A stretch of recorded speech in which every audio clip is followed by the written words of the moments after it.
My name is Captain Oliver Grant, and I am writing this from the bridge of the diplomatic cruiser Magellan, with my hands shaking so hard I can barely hold the recorder. We just dropped out of warp into the Vestara system, and what we are seeing on our screens is not possible. It cannot be possible. 40 minutes ago, we were laughing about a card game in the officers' mess.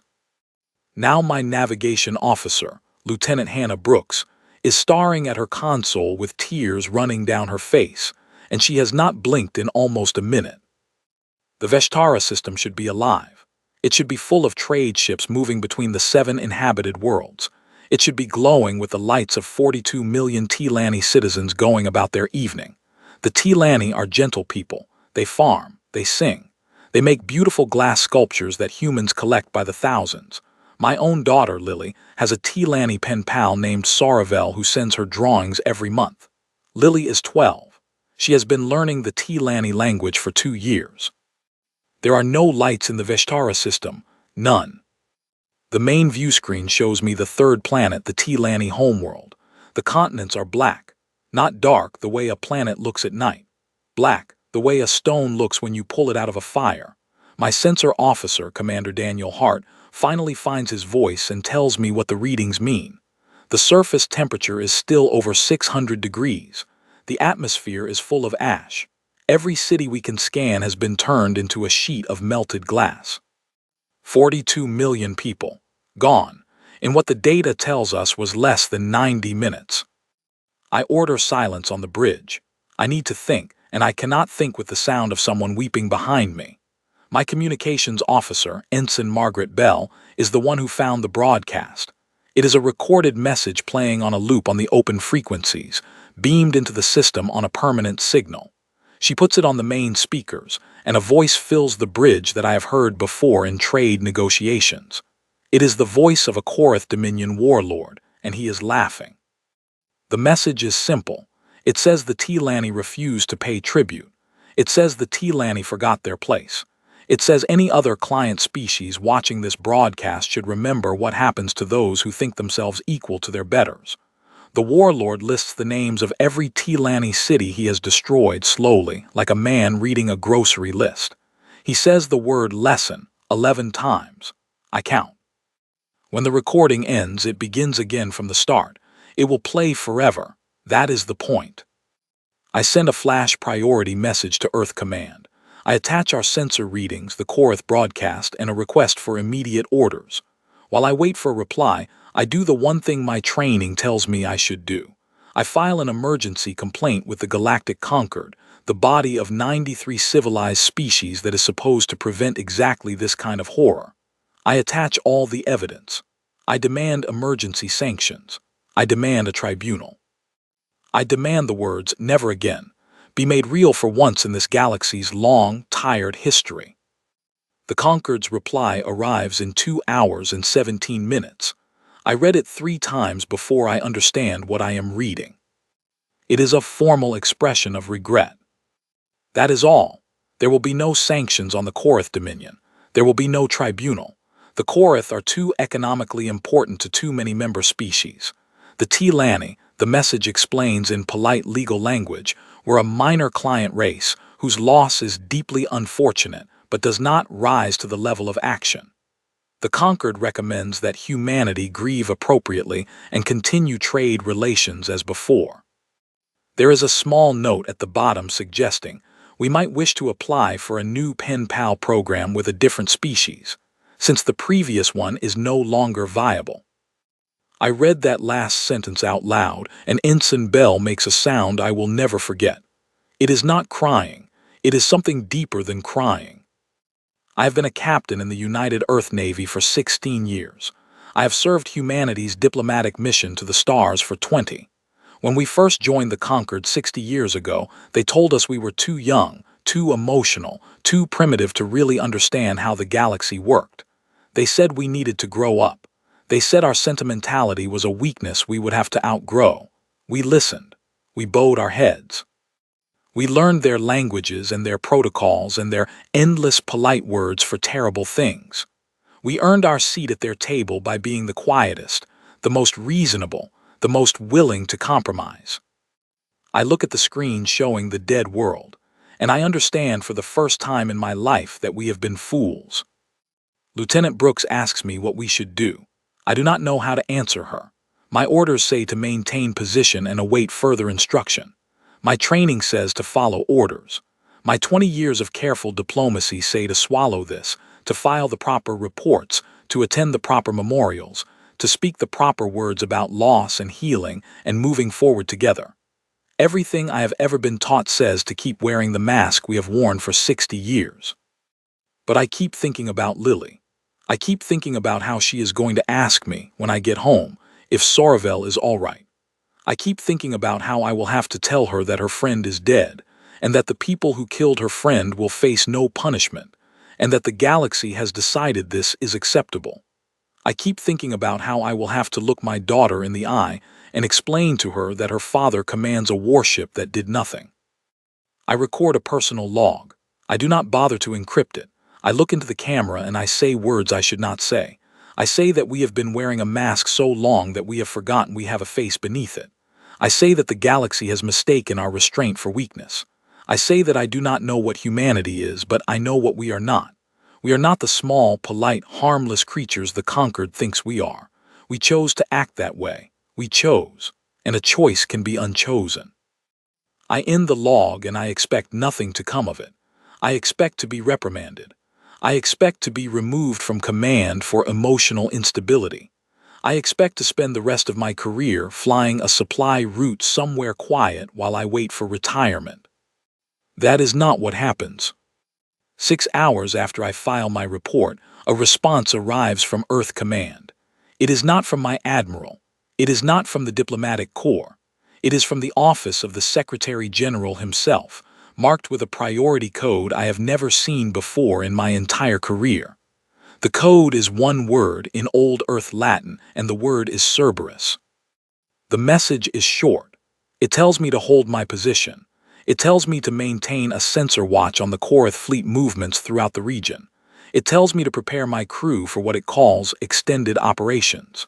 It tells me, in the final line, that my personal log has been received and reviewed at the highest levels of Earth's government, and that I should not concern myself with disciplinary action. The very last sentence is the one that makes my blood run cold and hot at the same time. It says, "Captain Grant, you are correct. Hold position. Something is coming." I read those words 6 times. Then I look up at my crew. They are watching me, waiting for orders, waiting for some sign that the universe still makes sense.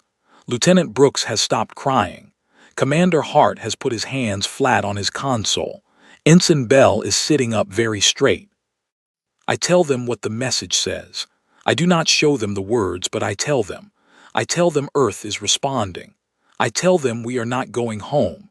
I tell them I do not know what is coming, but I know it is coming, and I know it is ours. The bridge is silent for a long moment. Then Commander Hart speaks. He is a quiet man, a scientist by training, the gentlest person I have ever served with. He has 3 children and a husband waiting for him on Mars. He looks at the screen showing the dead T-Lanny homeworld, and he says something I will remember for the rest of my life. He says, "Good." That is all. One word. He turns back to his console and begins running new diagnostic checks on our weapon systems, which we have not used in active combat for 31 years. Lieutenant Brooks begins plotting fleet movement projections through the surrounding sectors. Ensign Bell opens an encrypted channel I did not know our ship had, and her console begins receiving streams of data I do not recognize. I stand on my bridge and I watch my crew, and I realize that I have been wrong about something for a very long time.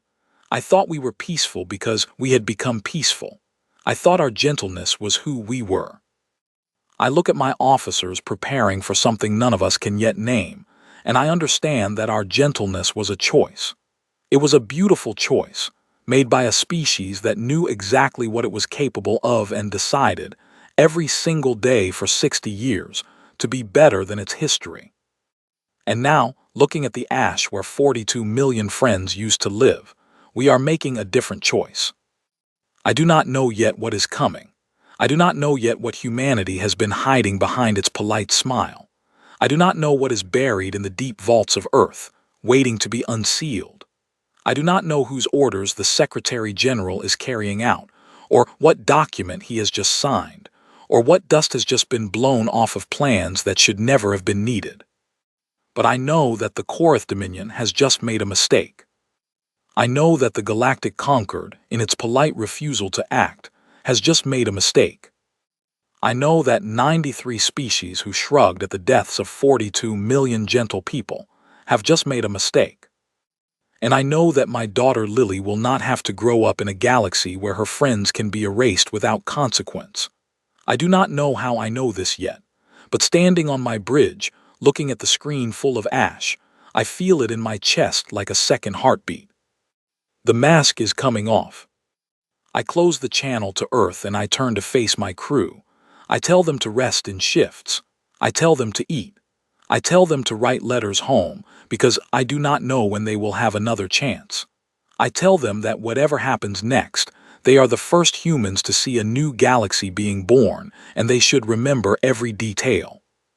Then I sit in my chair and I watch the dead world turn slowly beneath us, and I wait for whatever Earth is sending. It comes 3 days later. It comes in numbers that should not be possible. It comes in shapes I have never seen before, in formations that move like nothing in any database I have access to, with energy signatures that make our sensors scream and reset themselves.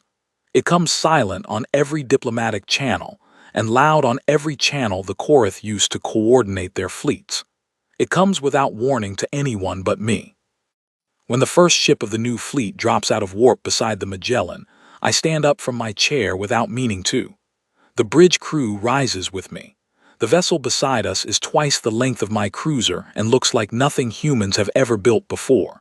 Its hull is dark and matte and seems to drink the light of the nearby star. There are no markings on it that I recognize. A face appears on my screen. It is a human face, a woman in her 60s, with silver hair pulled back in a tight knot and eyes that look like they have not slept in a week. She introduces herself as Dr. Margaret Wells.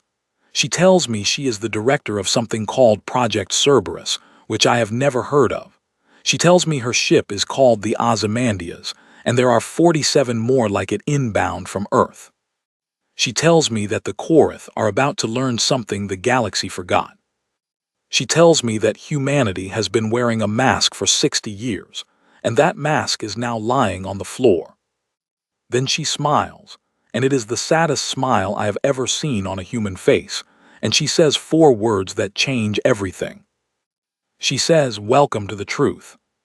The screen goes dark, and the fleet begins to move, and somewhere in a vault buried beneath Geneva, 60 years of human restraint is coming undone, one sealed door at a time. My name is Dr. Margaret Wells, and I have spent 31 years of my life as the keeper of humanity's worst secret. Tonight, for the first time, I am going to tell it. I am writing this from a small office in Geneva, 300 meters underground, behind 7 security doors that only open for my biometric signature. The room I am sitting in does not officially exist on any map of this facility.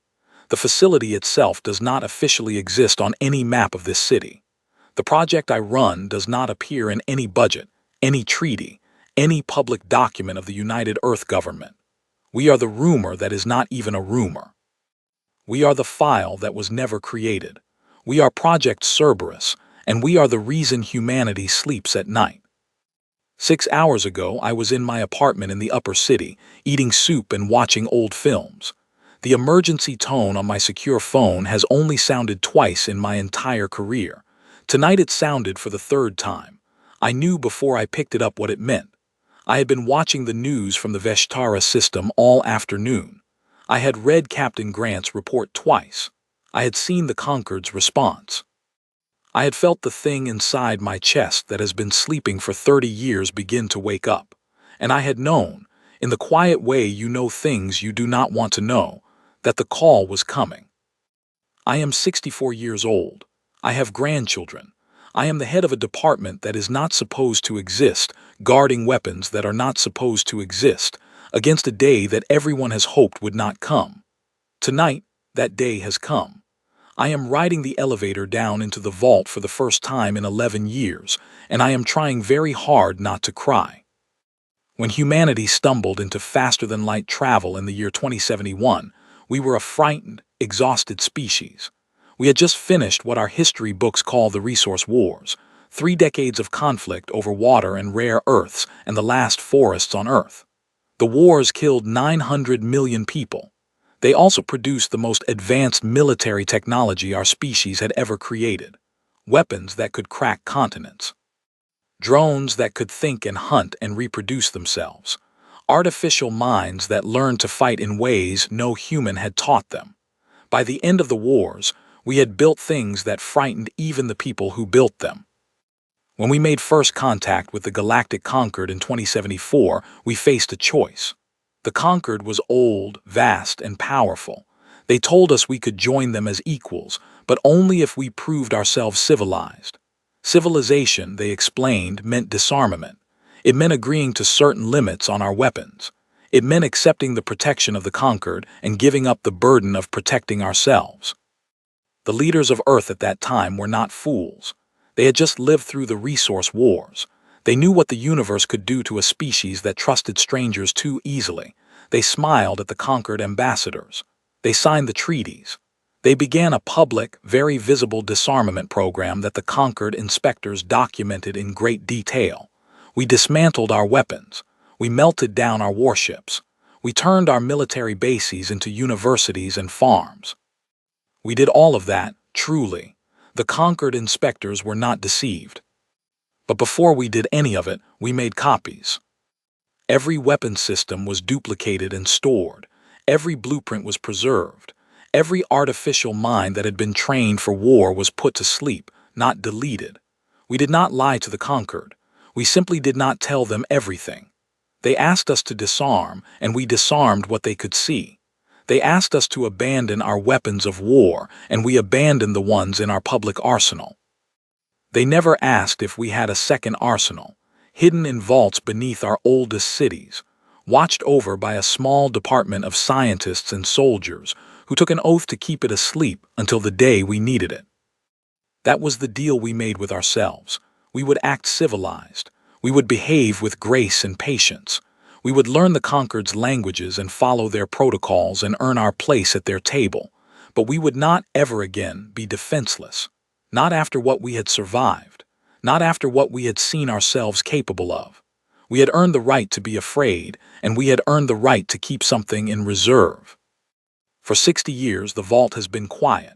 I have spent my career making sure it stayed quiet. Every 5 years, the Council of Ministers reviews the Cerberus Protocol and votes on whether to continue it. For 60 years, the vote has been unanimous to keep the program active but dormant. I have watched 3 Secretaries General sign that order with their own hands.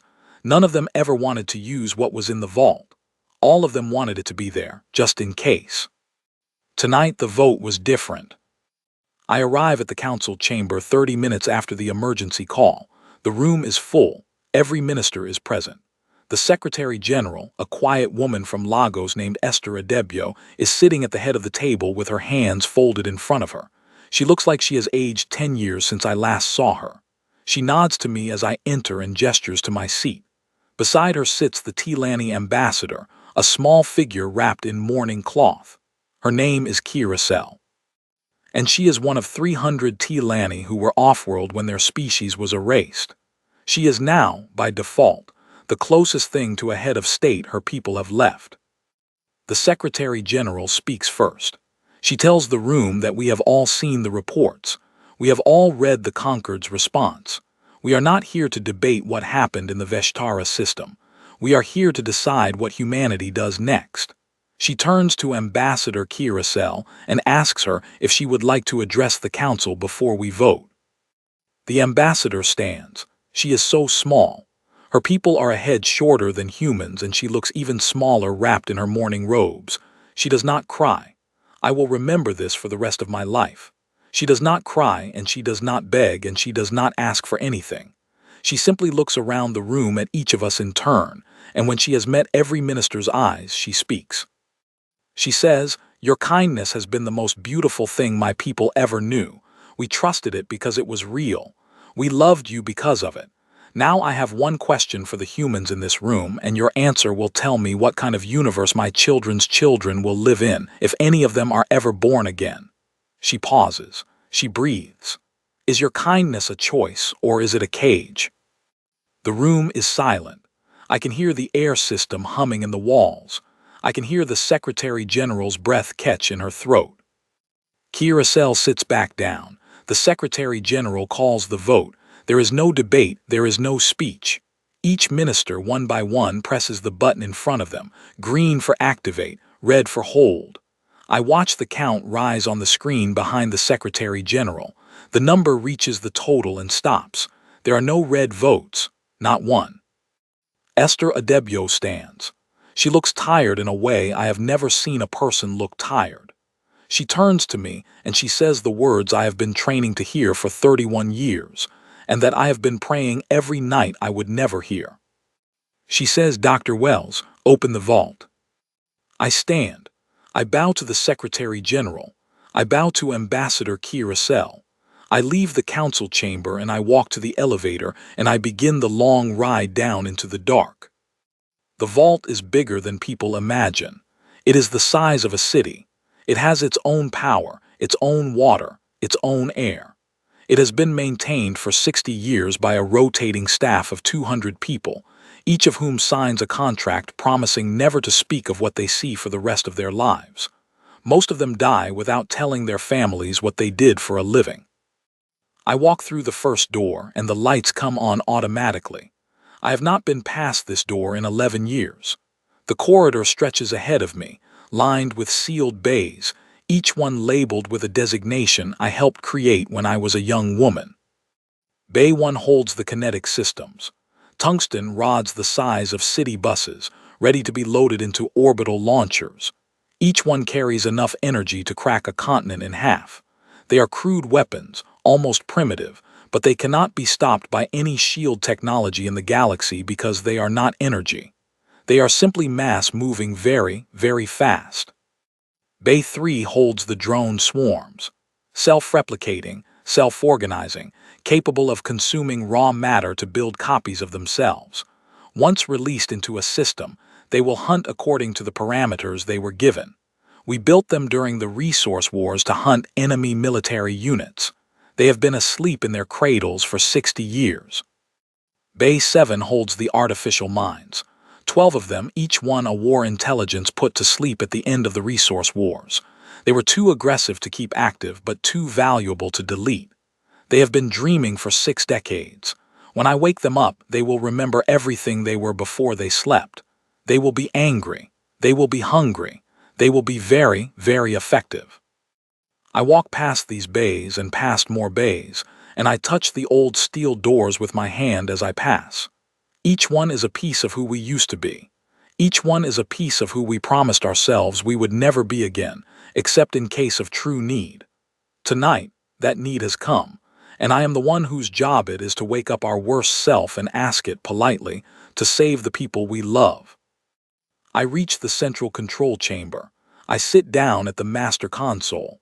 I enter my authorization codes. I enter the Secretary General's authorization codes, which she has just transmitted to me. I press my hand against the biometric scanner. The screen blinks to life. It asks me a single question. Project Cerberus authorization received.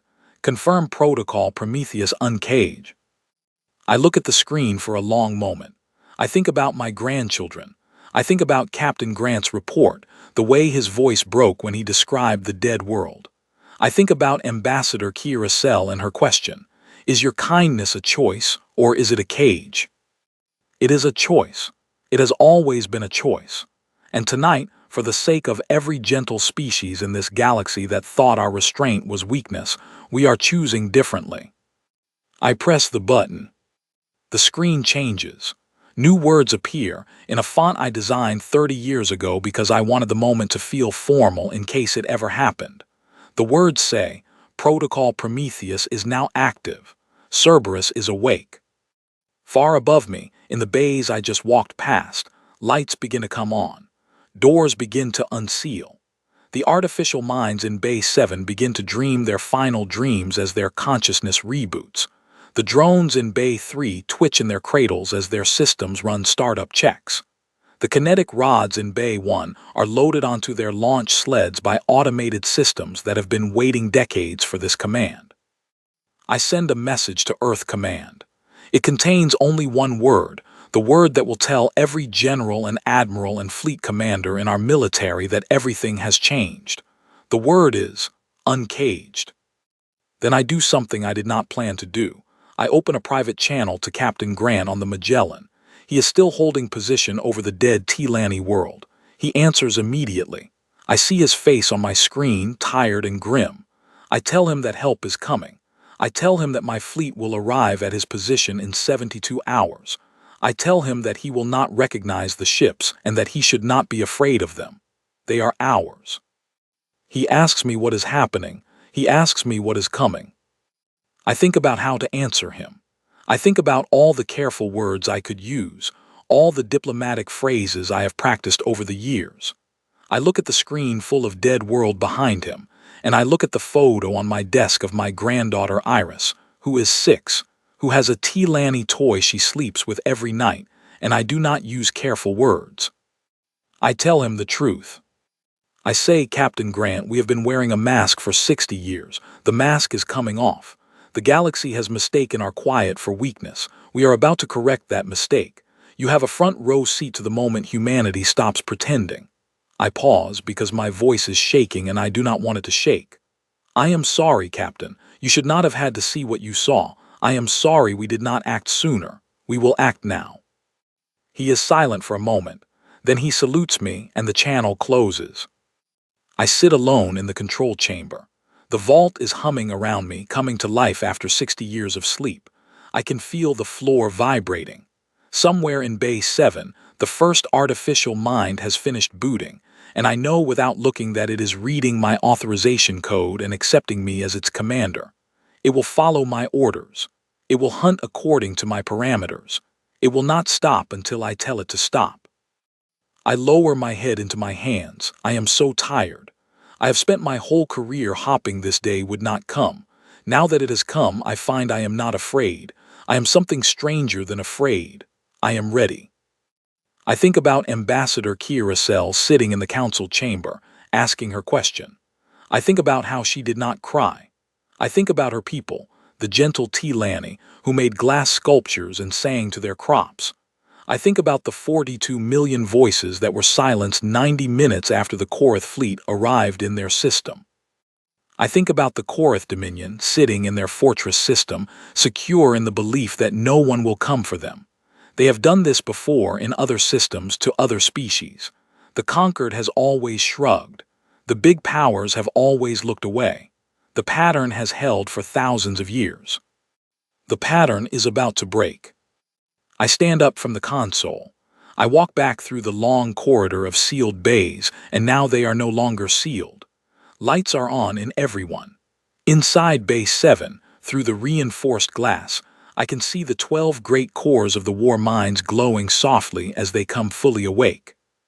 One of them, the oldest, the one we used to call Samson when it was active during the resource wars, turns its primary sensor toward me as I pass. I feel its attention on me. I feel it remember who it is and what it was built for and what it is being asked to do. I nod to it. I do not know if it can see the gesture. I think it can. I leave the vault. I ride the elevator back up to the surface. The sun is rising over Geneva. I have been awake for almost a full day. I should be exhausted. I am not exhausted. I am awake in a way I have not been awake in 30 years. I take out my phone and I call my daughter. She answers on the second ring, sleepy and confused. I ask her to put Iris on the line. There is a pause, and then my granddaughter's voice comes through, small and tired. I tell her good morning. I tell her I love her. I tell her that the world is about to change, and that one day when she is older, I will explain to her what I did today and why. She tells me she loves me too.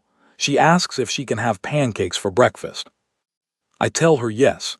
I tell her she can have anything she wants. I end the call. I look up at the sky over Geneva. Somewhere out there, far above the atmosphere, the first of the Cerberus ships are powering on their engines. They are leaving the orbital docks where they have been hidden, disguised as freight platforms for 60 years. They are turning their dark hulls toward the deep stars. They are going to a place called the Thrashing Stars, where the Korath Dominion holds court. They are going to remind the galaxy of something it forgot. The sun rises higher. The city begins to wake up around me. People walk past on their way to work, drinking coffee, talking on their phones, living their ordinary lives. None of them know what just happened in the vault beneath their feet. None of them know what is now flying through the dark on its way to a distant system. None of them will ever know, most of them, until the news arrives in 3 days that everything has changed. I walk to a bench in the small park outside the building. I sit down. I close my eyes for a moment, and I let the morning sun warm my face. I have done what I was hired to do. The cage is open. The thing inside it is awake. From this point forward, the choices are no longer mine. They belong to the captains and the admirals and the artificial minds and the drone swarms. They belong to humanity, all of us, every single one of us who voted with our silence over the past 60 years to keep the vault sealed and now must live with the consequences of unsealing it. I open my eyes. A small bird lands on the bench beside me. It looks at me with bright, curious eyes. It does not know that the universe just shifted on its axis. It does not know that a species older than its own homeworld is about to learn a lesson that will echo through the stars for the next 10,000 years. I do not tell the bird any of this. I let it be. I sit on the bench in the morning sun and I wait for the news to begin. My name is Lieutenant Commander Sophie Lane, and I am the lead pilot of the Vanguard frigate Ozymandias. I am writing this 30 seconds before we drop out of warp into the Thrashing Stars, the fortress system of the Korath Dominion, and my hands are perfectly steady. I notice this with some surprise. I had expected them to shake. They are not shaking.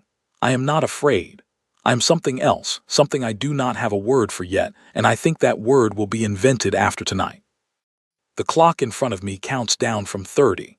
I have 18 ships behind me in formation, all of them the same matte black as the Ozymandias, all of them carrying weapons that have not been fired in active combat for over 30 years. Behind the Vanguard, 29 more ships of the main fleet wait in the deeper dark. Behind them, 3 carrier platforms hold the drone swarms in their bellies. Behind them, in a position no enemy will ever see, the command ship Samson floats silent and dark, its name borrowed from one of the artificial minds in its core. The clock reaches 20. I run my final checks. My pilot's chair is the most sophisticated interface humanity has ever built. It connects to my mind through a soft headset, lets me feel the ship the way I feel my own body. When I close my eyes, I can feel the engines like a strong heartbeat. I can feel the weapon systems like muscles, tense and ready. I can feel the ship's mind, a smaller cousin of the Great War intelligences, watching my thoughts and waiting for my orders. The clock reaches 10. The Korath Dominion does not know we are coming. They have never been attacked in this system. They have never been attacked, period, in 3 centuries. They are a slaver empire. They take what they want from species too small to fight back. They demand tribute from species who can fight back but lack the will. The galactic conquered has tolerated them for 1,000 years because they keep the trade lanes open and they pay their dues on time. The conquered has decided, again and again, that the Korath are useful enough to ignore. The Tilani learned what that decision means. Tonight, the Korath are going to learn what it means too. The clock reaches 3, 2, 1. We drop out of warp. The Thrashing Stars system explodes into view on every screen.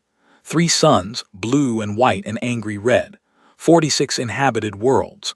The Korath homeworld at the center, ringed by orbital fortresses that are larger than my entire fleet combined. There are warships everywhere. Hundreds of them. Battle stations, defense platforms, patrol cruisers.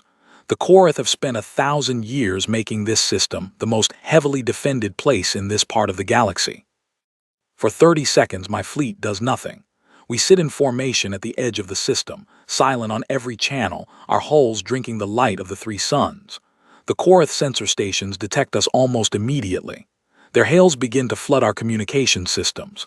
Demands for identification, demands for clearance codes, threats, confused questions, an automated message in 17 languages telling us to broadcast our purpose or be destroyed. We do not answer. That is part of the plan. The plan came from Dr. Wells herself, and the plan is this: we will not speak. The Korath have spent 1,000 years using language as a weapon, demanding tribute in legal language, justifying their actions in diplomatic language, dismissing the deaths of millions in polite official phrases. Tonight, language has failed. Tonight, we use a different alphabet. I give the first order. It is a single word over the fleet channel. The word is begin. The kinetic batteries on every ship in my fleet open fire at the same moment. The Korath Dominion has shields. The shields are very advanced. They can stop almost any energy weapon in the galaxy. They can deflect plasma torpedoes. They can absorb particle beams. They cannot stop what we are firing because what we are firing is not energy. We fire tungsten rods, thousands of them. Each one is the size of a small bus. Each one is moving at 40% of the speed of light. Each one carries the energy of a small moon's collision. The Korath shields try to interact with them. The shields are designed to handle incoming energy and matter at sublight speeds. The rods are not at sublight speeds. They pass through the shields as if the shields are not there. They strike their targets, and their targets become things that no longer have a shape. The first salvo eliminates 18 Korath warships. The second salvo eliminates 23. The third salvo eliminates the largest of the orbital fortresses, the one called the Throne of Korash, which has stood unchallenged for 400 years. Across the fleet channel, I hear my fellow pilots breathing. Some of them are crying. Some of them are laughing. One of them, the pilot of the frigate Antigone, is reading a list of names over an open channel. They are the names of the T-Lani cities that were turned to glass 3 weeks ago. He reads them slowly. He reads them as he fires. He gets through 11 names before the Korath counterattack begins. The Korath fleet is huge, and it is fast, and it is angry. They have realized what is happening. They have not figured out yet who we are, but they know we are here to fight, and they know we are killing them. They scramble every warship in the system. Hundreds of vessels begin to converge on our position. They open fire with everything they have: plasma cannons, particle beams, torpedo barrages so dense they look like rain on our screens. Almost none of it reaches us. Our hulls are made of a material the Korath have never seen before. It was developed in the last year of the resource wars, when humans were fighting each other with weapons more advanced than anything in this galaxy. The material absorbs energy and converts it into power for our own systems. The harder the Korath hit us, the stronger we become. After 2 minutes of sustained fire, my engines are running at 140% capacity. The Ozymandias has never moved this fast. I bring my fleet into the heart of the Korath battle formation. My pilots follow me. We move like a single organism. The neural interfaces in our chairs let us share targeting data across all 47 ships in real time. When one of us finds a weakness, all of us see it. When one of us takes damage, all of us adjust our formations to protect the wounded. We are not a fleet. We are a swarm. We are something the Korath have never fought before, because nothing has ever fought them like this. The drone carriers in the rear of our formation begin to release their swarms. The drones come out of the carrier bellies in clouds. Each drone is the size of a small dog. Each one is autonomous. Each one is following the parameters that were given to them in the briefing room 2 days ago. The parameters are simple. Disable Korath warships. Do not target civilian vessels. Do not target slaves. Identify and prioritize the slave master vessels. Hunt accordingly. The drone swarms find their way through the Korath battle formation like water finding cracks in stone. They slip past shields. They climb across hulls. They identify weak points. They open hulls, disable engines, neutralize weapons. They do not destroy ships completely. They simply make them stop fighting. A Korath vessel struck by a drone swarm goes dark within 30 seconds, its crew alive, its weapons silent, its engines dead. This is important. This is the part of the plan that matters most. Dr. Wells was very clear in the briefing. The Korath warlords must be removed. The Korath civilians must be left alive. The slaves on the Korath ships must be freed. The pattern of the Tilani genocide must not be repeated by us. We are not here to do what the Korath did. We are here to make sure the Korath never do it again. The artificial minds in the deeper ships are coordinating all of this. They are reading the Korath sensor data, identifying every command vessel, every leadership position, every architect of the slave trade. They are giving the targeting solutions to my pilots and to the drone swarms. They are making decisions faster than any human commander could make them, and the decisions they are making are surgically precise. A Korath governor's flagship, identified by intercepted communications, is targeted by 3 rods at once. The governor's ship ceases to exist. The transport ship full of slaves directly behind it, which a less careful enemy would have hit, is left untouched. The slaves on board, when they realize they are being freed, will later send a message to Earth that no human who reads it will ever forget. The battle has been going on for 40 minutes when the Korath god tyrant himself opens a broadcast channel. The god tyrant of the Korath Dominion is the absolute ruler of his species. He has held power for over 100 years. He is the architect of the Tilani genocide. He is the one who recorded the laughing message that has been playing on a loop in the Veshtara system.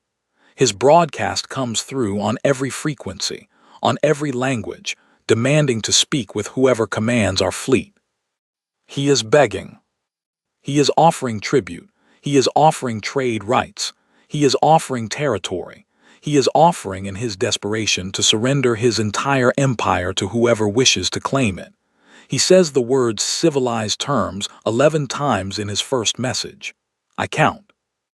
I have been ordered in advance not to respond personally. The response has been written. It comes from Dr. Wells, who wrote it the night the vault was opened. I am to read it word for word when the moment comes, on every Korath frequency at once. I open the channel, I take a breath, I read the words.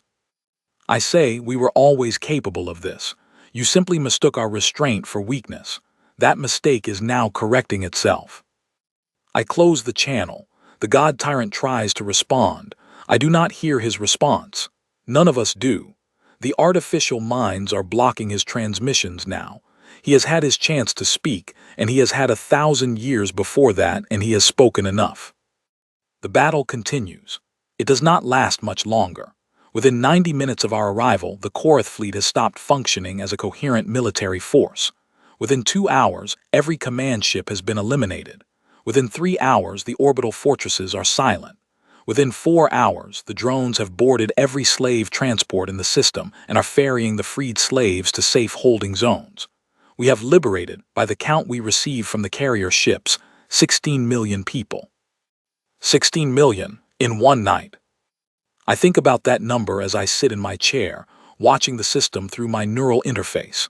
16 million people who, this morning, were property. Tonight, they are something else.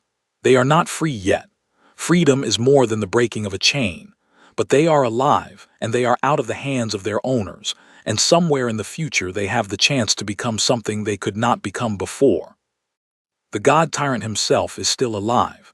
We have left him alive on purpose. He is sitting in his fortress on the Korath homeworld, surrounded by drones, unable to leave, unable to communicate. He will be taken into custody by a Tilani delegation that is already on its way. He will face a trial. The trial will be public. The galaxy will watch. The conquered will be invited, but their participation is not required. This is not their justice. It is ours, and it is the Tilani's, and it is the 16 million freed slaves.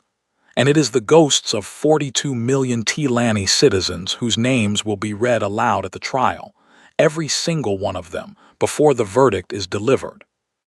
I bring my fleet into a holding orbit above the Korath homeworld. The 3 suns are rising. The system is quiet in a way it has not been quiet in 1,000 years. My pilots on the open channel are silent. None of us are speaking. We have done what we came to do. We are not celebrating. There is nothing to celebrate. There is only the quiet of work completed. and the strange, deep ache that comes from being the kind of person who can do this work and still recognize yourself in the mirror afterward. A message comes through from the command ship Samson. It is from the artificial mind, not from any human commander. It contains only 3 words. It says, "Mission complete, thank you." I do not know which one of us the war mind is thanking. Maybe all of us. Maybe none of us. Maybe it is thanking itself for being allowed to do what it was made for one last time, and to do it for a reason it could be proud of. I turn off my neural interface. I take off the headset. I sit in the dim light of my cockpit and I close my eyes for a long moment. I think about my mother, who is a kindergarten teacher in a small town in Wales. She does not know what I do for a living. She thinks I am a cargo pilot. When I was growing up, she taught me that violence was always the wrong answer, that there was always another way, that gentleness was the highest virtue. I believed her. I still believe her. I think about how she will hear the news of what happened tonight in 2 days when the broadcast reaches Earth. I think about how she will not know that her daughter was here.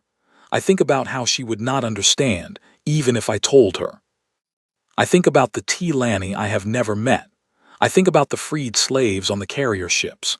I think about Captain Grant, holding position over the dead T-Lanny world, watching his sensor screens light up with the news that the Korath fleet has been removed from the galaxy.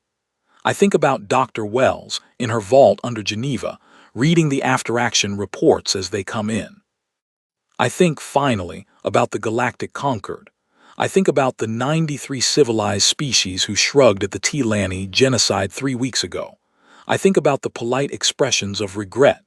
I think about the polite suggestions for new pen pal programs.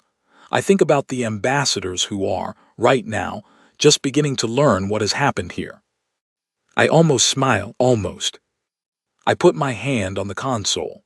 I send a final message to the fleet, on the open channel where every pilot can hear. I say, "Good work, all of you. Hold position. Wait for further orders. Take care of the freed slaves. Take care of each other." I pause. "And when you sleep tonight, sleep well. We did what we came to do, and we did it the way it should have been done. Be proud of that. Be proud of us." I close the channel. The fleet holds position. The 3 suns continue to rise. Far across the galaxy, in a polished chamber on a marble world, the Galactic Concord is convening an emergency session. They are about to demand answers. They are about to demand explanations. They are about to threaten sanctions, embargoes, expulsion. They are about to find out that the Earth ambassador has been waiting for their summons for 3 weeks, and that she has prepared a very interesting presentation. My name is Ambassador Adiz Brown, and I have been Earth's representative to the Galactic Concord for 19 years. I have sat in the great rotunda of the Concord's High Assembly more times than I can count. I have argued for trade agreements, for cultural exchanges, for the rights of small species to be heard. I have been called many things in this chamber over the years: primitive, quaint, promising for an ape. I have smiled through all of it. I have worn the mask my species wore for 60 years, and I have worn it well, and I have never raised my voice once. Today, I am going to take the mask off. The summons arrived 3 hours after the news from the thrashing stars reached the central worlds. The High Assembly demands my presence to answer for what they call humanity's atrocities against the Korath Dominion. They have given me 4 hours to appear before the chamber, present my evidence, and accept whatever punishment the assembled species choose to impose. The summons is worded in language I have read 1,000 times. It is the language used to break smaller species. It is the language that was used 3 centuries ago to dismantle the last empire that tried to defy the conquered. I have studied that case in detail. I know exactly what they intend to do to us. They are about to discover that we have studied it too, and that we have prepared accordingly. I walk into the great rotunda at the appointed hour. I am dressed in a simple black suit. I carry no documents. I bring no aids. I have in my left ear a small device that connects me to a server back on Earth. The server contains everything I need. I will not be taking notes today. Today, I will be presenting them. The rotunda is fuller than I have ever seen it. Every species has sent their senior ambassador. Some species have sent multiple representatives. The Korath delegation, what is left of it, is sitting in the front row, three pale figures wrapped in red robes. They are the only Korath left in this part of the galaxy who hold any official position.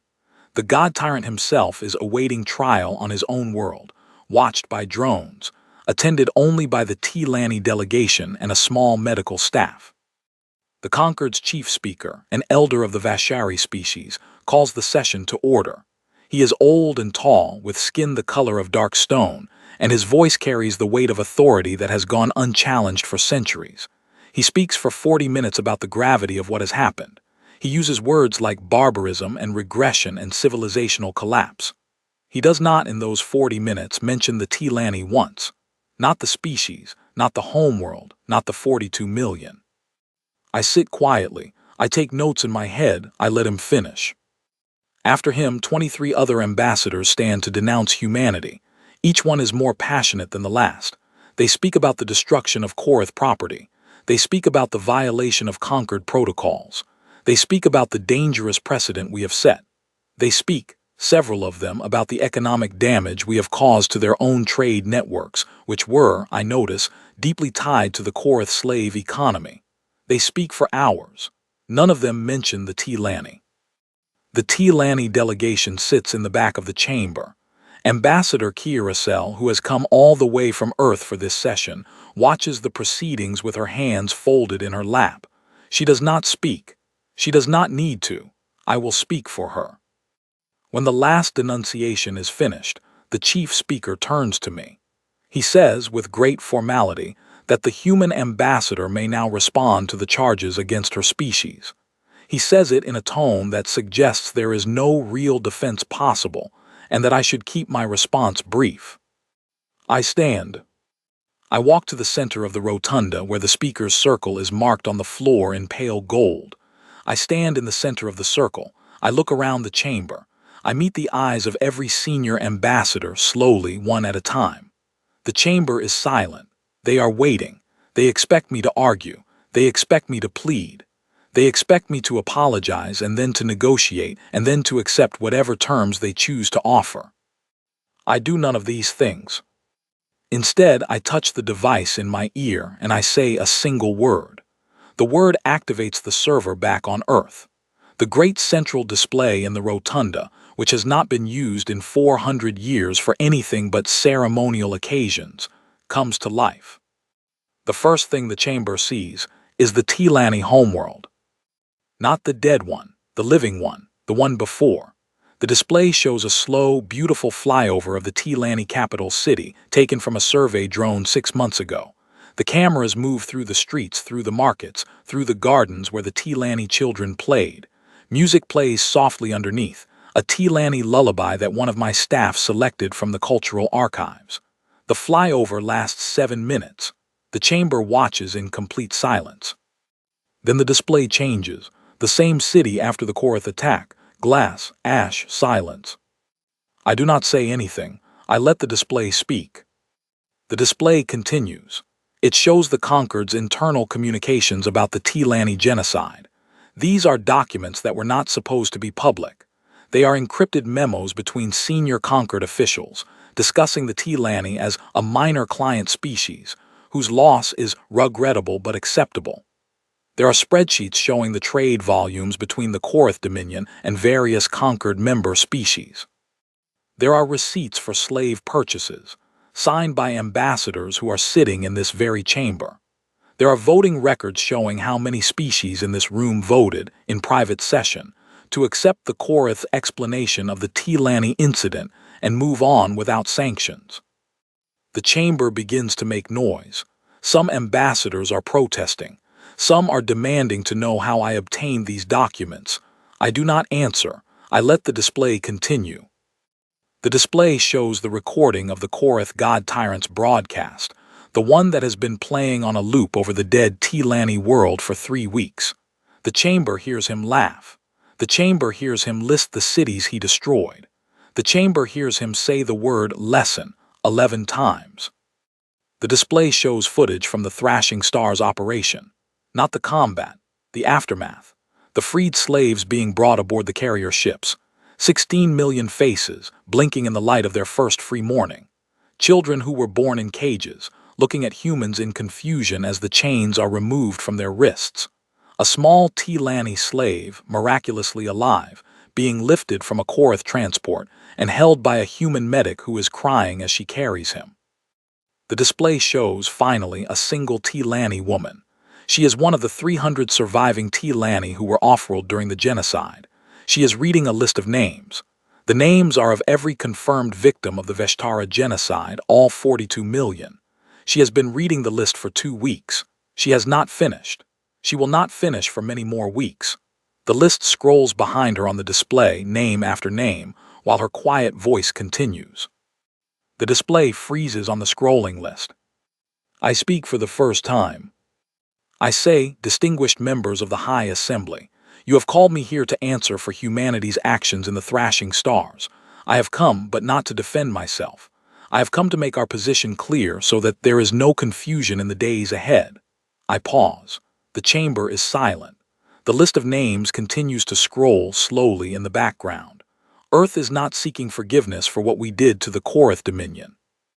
Earth is not negotiating the terms of our continued membership in this body. Earth is making a statement of fact, which the High Assembly may accept or reject as it chooses. I look at the chief speaker. He is staring at the scrolling list. He has not blinked in some time. I continue. For 60 years, humanity has worn a mask in this chamber. We have spoken your languages. We have followed your protocols. We have accepted your descriptions of us as primitive, as emotional, as needing to grow up. We accepted these descriptions because we believed in our youth that they might be true. We believed that our restraint was something we needed to learn and that you were our teachers. We were wrong. I pause. Our restraint was not learned from you. It was a gift we gave you. We chose to be quiet. We chose to be gentle. We chose to behave with dignity in the face of a conquered that profits from slavery, looks away from genocide, and considers 42 million murdered farmers to be a regrettable accounting error. I touch the device in my ear. The display changes. It now shows a single document written in plain standard, the trade language of the conquered. I say this is humanity's official notice to the High Assembly. We are not leaving the conquered. That would be too easy on you. We are remaining. We are remaining as a member, and we are remaining as a voice, and we are remaining as a witness. From this day forward, however, our role in this body has changed. I let them read the document. It is short. It is direct. It does not use diplomatic language. I continue. Humanity has voluntarily revoked its application for civilized species status. We have observed what passes for civilization in this chamber, and we find we want no part of the title. We will, however, continue to participate in conquered trade, conquered cultural exchanges, and conquered diplomatic processes in our own way and on our own terms. I pause. And from this day forward, every species that engages in genocide, profits from a slave market, or stands by while a client race is exterminated will receive a response from Earth. We have published a list. The list is alphabetical. It is long. The species at the top of the list have already received private notice. They have until the end of the standard year to begin meaningful reforms. After that, we will respond to their actions in the same manner we responded to the Korath Dominion. The chamber explodes. Ambassadors are shouting. 3 of them have stood up. 1 has fainted. The chief speaker is trying to call the chamber to order, but his voice is being drowned out. The Korath delegation is sitting very still, their pale faces gone paler. The T-Lanny delegation in the back of the chamber is rising slowly to its feet, all 3 of them, and they are applauding. I wait for the noise to settle. It takes a long time. Eventually, the chief speaker manages to restore enough order for me to be heard. I speak my final words. Members of the High Assembly, you have a choice to make. You can accept what humanity has done and what humanity will do and adjust your conduct accordingly. The galaxy will be safer for it. Many species will live who would otherwise have died.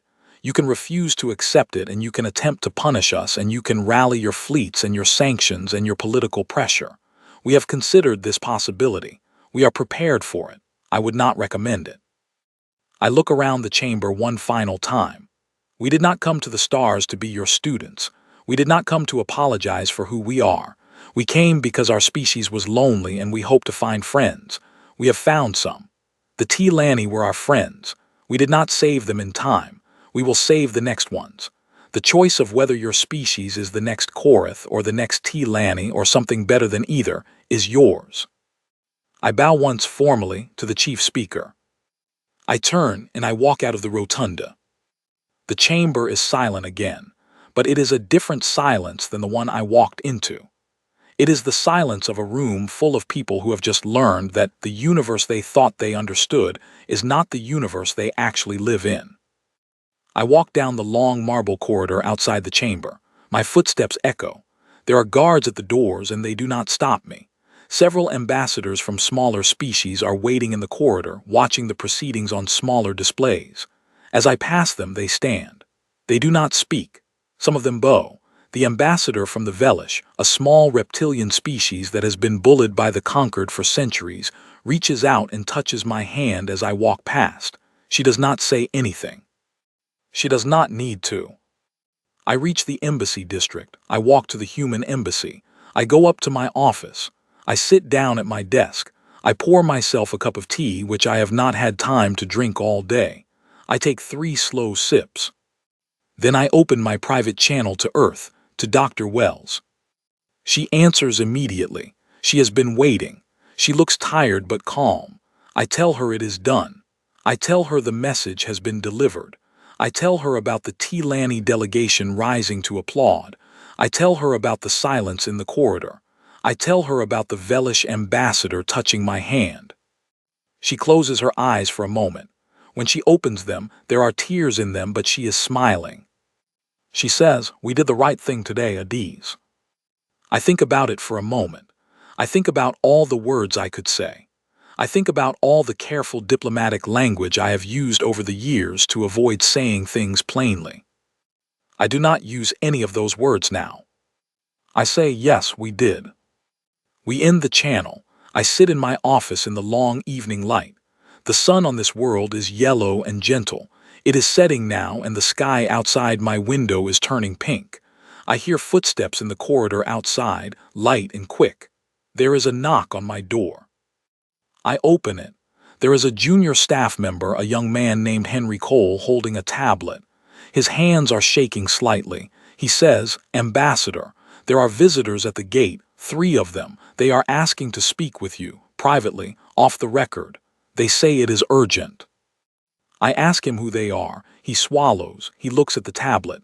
He says, "Ma'am, they are the senior ambassadors of the Velish, the Karmoth, and the Serene. They say they want to discuss protection." I think about this for a moment. The Velish, the Karmoth, the Serene, 3 small species, all of them long bullied by the conquered, all of them with histories of being preyed upon by the larger powers. They would not come to me publicly. They cannot. They would lose everything. They are coming to me privately in secret while the chamber is still arguing over what just happened. I tell Henry to bring them in through the side entrance. I tell him to make them comfortable. I tell him I will be down in a moment. I close the door. I stand in the middle of my office for a long time. I look out the window at the pink sky. I think about my grandmother who lived in Lagos, who told me when I was a child that one day I would speak for our people in places far away from home. She did not live to see me become an ambassador. She would not have understood the conquered, or the Korath, or the T-Lani, or any of it. But she would have understood what is about to happen in my office in the next 10 minutes. She would have understood 3 small ambassadors, slipping in through a side entrance, asking for protection from the strong by the species that has just learned to be stronger. She would have understood, I think, what it means for humanity to have arrived in this galaxy at last, not as students, not as apprentices, not as the harmless newcomers we pretended to be for 60 years. We have arrived as something else, something the galaxy has not seen in a long time, something the galaxy needed, although it did not know it needed us until now. I straighten my suit. I take one more sip of tea. I go down to meet my visitors. My name is Admiral Oliver Grant, and I am writing this from a hilltop on the rebuilt T-Lani homeworld, 4 years and 3 months after I first dropped out of warp into the Vestara system and saw a continent turn to glass. My hair is grayer now. My knees ache when I climb.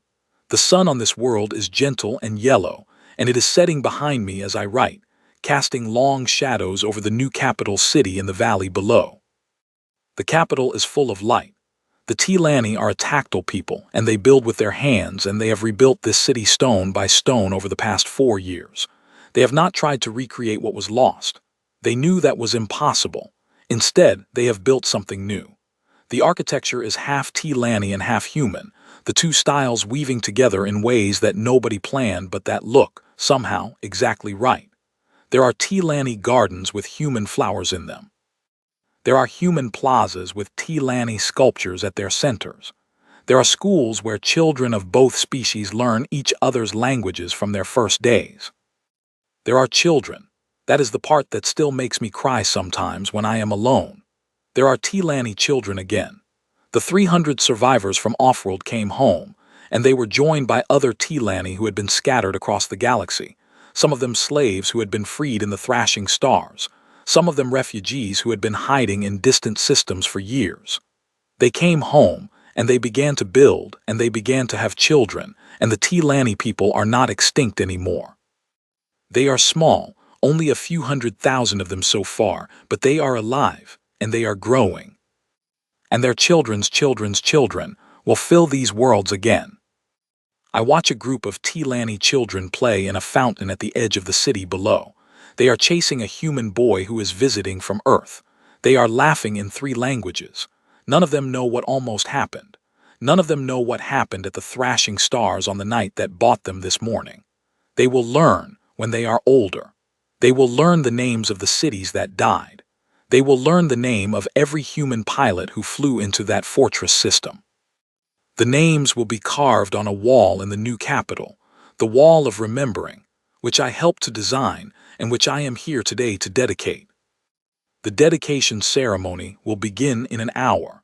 I have come up to this hilltop early because I wanted some time to think. The galaxy is different now. I have watched it change for 4 years. I was promoted to Admiral in the 2nd year when the new Earth Pacification Command was created, and I have spent the years since flying its ships. We are not a warfleet, not really. We are something stranger. We are a watching service. We monitor the species on what Ambassador Brown calls the list, and we respond when they cross lines they have been told not to cross. We have responded 3 times. The first response was to the Virani Republic, 6 months after the thrashing stars.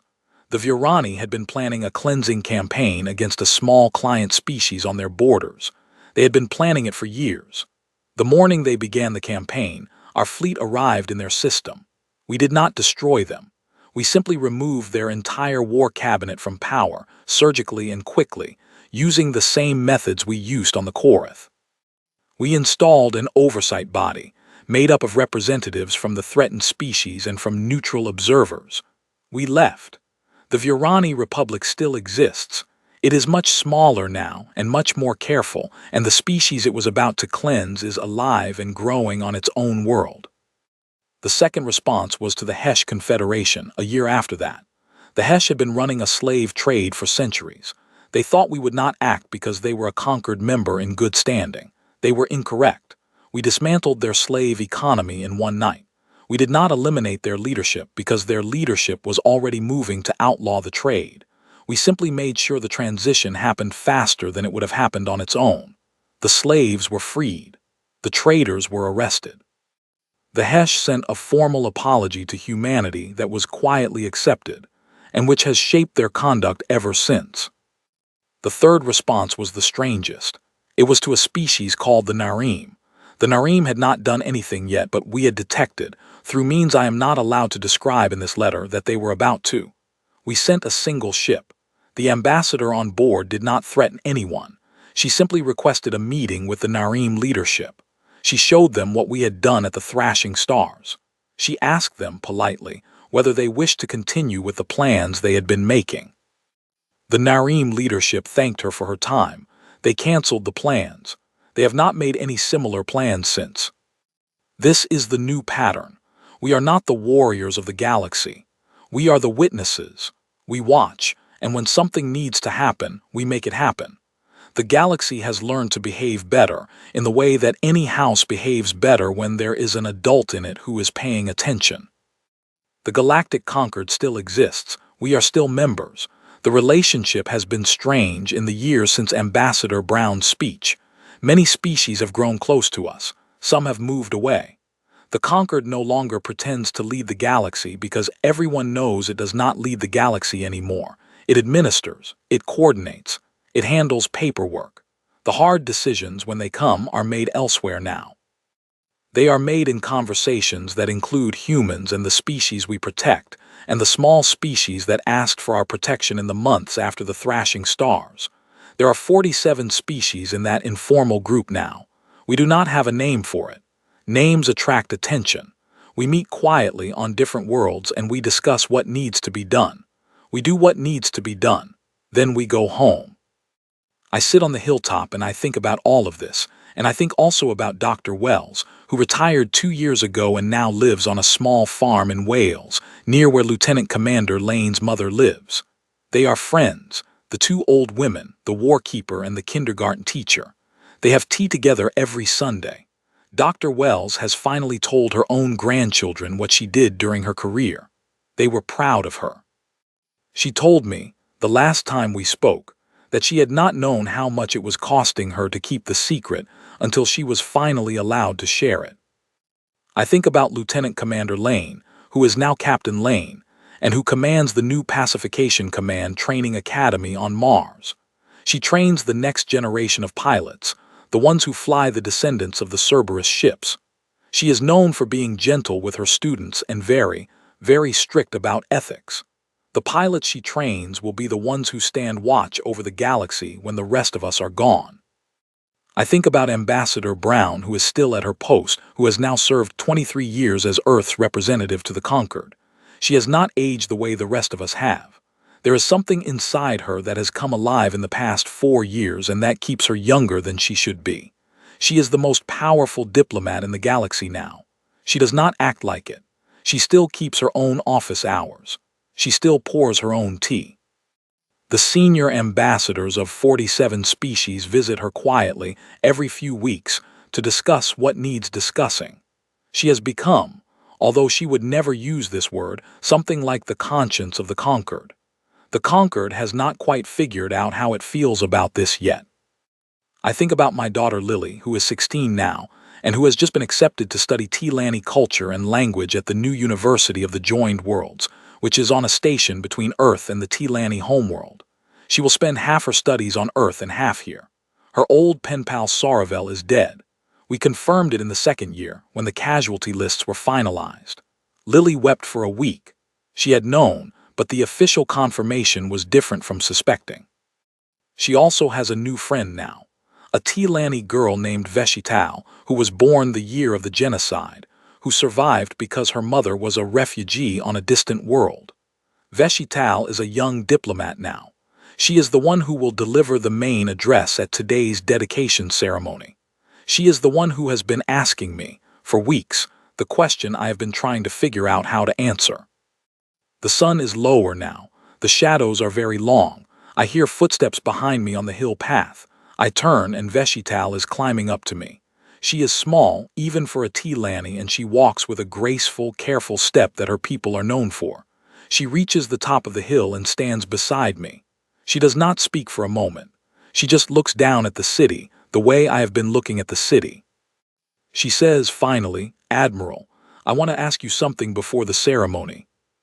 I tell her I expected she would. She turns to face me. Her eyes are gold like all Tilani eyes, and they are very serious. She says, "Has humanity forgiven itself yet for what it had to become?" I knew she would ask this. I have been thinking about it for weeks. I have rehearsed answers. None of them have been right. I look at her and I look at the city below us, and I think about the question for one more moment. I tell her the truth. I say no, and I hope we never do. She watches me. She waits for me to explain. I continue. Veshital, the day humanity forgives itself for what we did at the thrashing stars is the day we forget what brought us there. The day we forget what brought us there is the day we become comfortable with what we did. The day we become comfortable with it is the day we will do it again, for reasons that are not as good. We will not allow ourselves that comfort. We will carry what we did. We will not put it down. It is not a burden we deserve to set down. I pause. It is the price of teeth. We chose 4 years ago to be a species with teeth. The teeth saved your people and the Velish and the Karmoth and many others. The teeth will save more in the years to come. But teeth are teeth, and we will not pretend that having them is anything other than what it is. We will not romanticize it. We will not celebrate it. We will simply do what needs to be done, and we will live with the doing. And we will not let ourselves forget. She thinks about this. She does not respond immediately. She looks back down at the city. The lights are coming on as the sun sets. The fountain at the edge of the city is glowing softly, lit from below, and the children playing in it have grown into older children now, splashing and laughing. She says, "My grandmother used to say that the best people are not the ones who never sin. They are the ones who sin and remember what they did and become better because of it." I tell her that I think her grandmother was a wise woman. She nods. She says she was. She died in the city below us 4 years ago. She was teaching school when the Korath ships came. She did not survive. I do not know what to say. I put my hand on her shoulder. She is so small. She is younger than my daughter. She has carried the weight of her grandmother's death for 4 years, and she has not let it make her bitter, and she is about to stand in front of a crowd of thousands and speak for her people on the day they dedicate the Wall of Remembering. She says, "Admiral, thank you for not forgetting. Thank you for not forgiving yourself. It is what I hoped you would say." She takes my hand off her shoulder and holds it in both of her own small hands. The Tilani are tactile. They show their feelings through touch. We stand on the hill, the old admiral and the young diplomat, holding hands while the sun sets over the rebuilt city. She says, "Come down. The ceremony is starting. Walk with me." We walk down the hill together. The path is long. We do not speak. We do not need to. When we reach the city, the streets are full. Tilani citizens line the way to the central square, where the Wall of Remembering stands. The wall is tall, made of pale stone, carved with the names of every Tilani who died. It is also carved, on the other side, with the names of every human who flew into the thrashing stars to make sure their names would not be the only ones we remembered. I see my own name on it, carved in small, clear letters. Captain Oliver Grant. United Earth Diplomatic Cruiser Magellan. First witness. There are thousands of names on the wall. The wall is enormous. It is the largest single piece of carving any Tilani has ever made. The crowd parts to let us through. Veshital walks ahead of me. She climbs the steps to the platform at the foot of the wall. She turns to face the crowd. She speaks for an hour in the Tilani language, and most of what she says I do not understand directly, but the translator in my ear gives me the meaning, and the meaning is beautiful and true, and at the end of her speech, every person in the square is weeping or smiling or both at once. I am invited to speak after her. I had not prepared remarks. I had thought I would. I find when I stand at the podium that the prepared words are gone and that what I want to say is something else. I say I am a sailor. I was a captain when the Magellan dropped out of warp into the Veshtara system 4 years ago. I was the first human to see what had happened to your people. I have carried that sight with me every day since. I will carry it with me until I die. I look out at the crowd, Tilani faces, human faces, mixed children with the gold eyes of one parent and the brown or blue or green eyes of the other. I do not know what humanity is. I do not know what we have become. I know what we are not. We are not the small, polite species we pretended to be for 60 years. We are not the harmless guests at the table of older powers. We are something stranger, and we have made strange choices, and we will live with those choices for as long as our species exists. I pause. I know one more thing. I know that the children in this square will grow up. They will have children of their own. Those children will have children. Many generations from now, on this world that was once dead and is now alive again, a child will be born who will never know what almost happened to her people. She will live a quiet life. She will love someone and she will lose someone, and she will work and laugh and walk under these skis. She will be alive because of what was done in this generation. By all of us. Tilani and human together, those who fought and those who survived, those who remember and those who carry the memory for those who could not. My voice is shaking now. I do not try to hide it. She will be alive. That is the whole point. That is the only point that has ever mattered. Everything else is detail. I step down from the podium. The crowd is silent for a long moment, and then the Tilani begin to do something they do at funerals and at births, a soft humming sound that fills the square and rises into the evening air. The humans in the crowd are crying. Veshital takes my hand again as I rejoin her on the platform. The ceremony continues.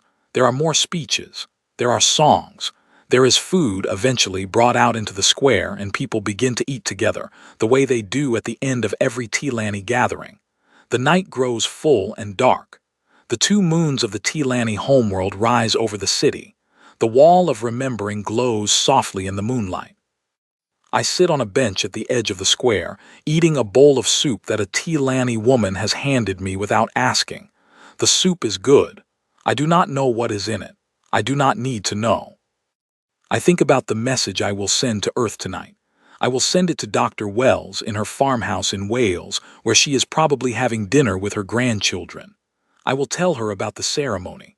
I will tell her about Veshital. I will tell her about the wall and the names and the children playing in the fountain. I will tell her, as I have told her every year on this day, that she did the right thing 4 years ago, that the choice was worth what it cost, that the cage is open, and the species inside it has become something better than the cage allowed it to be. I think she will write back. She always does. She will tell me about her grandchildren. She will tell me that Captain Lane visited last week and brought news from the academy. She will tell me at the end of her message that she is glad she lived long enough to see this day. I finish my soup. I set the bowl down. I stand up. The two moons are high now. The wall of remembering glows. The city hums softly with the voices of two species who have learned, painfully, how to live as one. We took off the mask 4 years ago. We have not put it back on. We will not put it back on, not ever again, no matter how the galaxy changes around us. We have shown the universe our face. The universe has had time to grow used to it. Some species find our face beautiful. Some find it frightening. Most have learned to live with it the way you learn to live with weather, accepting that it is what it is and adjusting your plans accordingly. This is the new quiet. It is not the peace any of us wanted. It is not the peace the older galaxy promised us 60 years ago when they told us to disarm and trust them. It is a different kind of peace, one that costs more and gives more, one that is built on memory rather than forgetting, on choice rather than habit, on teeth that we promise ourselves to use only when we must, and only for those who cannot defend themselves. It is the peace we earned. It is the peace we are still earning, every day, every choice, every silence we refuse to keep when the small species need our voices. I walk back into the square. Veshital sees me. She waves me over. She is sitting with my daughter Lily, who arrived this afternoon on a transport from Earth, and the two of them are showing each other something on a tablet, laughing about it, their heads closed together. The children of two species who almost never met, who would not have met at all if a different choice had been made 4 years ago. They are laughing, and they are real, and they are here. I walk over, I sit down with them. Lily looks up at me and smiles. Veshital puts her hand on my arm. The galaxy turns, the moons climb higher, the wall remembers, the children laugh. This is what we earned. This is what we became. This is what we are now, and what we will remain, and what the galaxy will simply have to grow accustomed to, for as long as humanity walks among the stars. The mask is off. The face beneath is ours. We do not intend to hide it again.